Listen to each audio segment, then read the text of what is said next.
নমস্কার দর্শক বন্ধুরা, গ্রহদের শুভ ও অশুভ দৃষ্টি।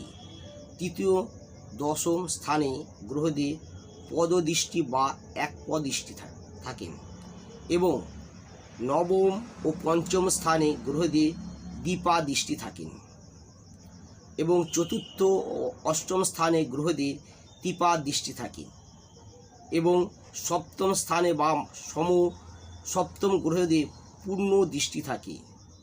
এছাড়া তৃতীয় ও দশম শনি, পঞ্চমে নবম ও বৃহস্পতি, চতুর্থে অষ্টমে মঙ্গল পূর্ণ দৃষ্টি দান করে।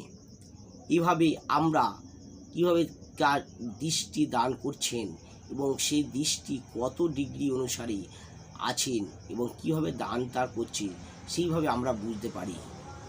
আমরা তখনই তার সেই মানুষের চরণটা কেমন হচ্ছে এবং সেই মানুষটা তার পরিবর্তনটা কিভাবে হচ্ছে সেইটা আমরা সহজভাবে বুঝে যেতে পারি। নমস্কার দর্শক বন্ধুরা, যদি ভিডিওটি ভালো লেগে থাকে তবে অবশ্যই সাবস্ক্রাইব, লাইক, শেয়ার, কমেন্ট করুন।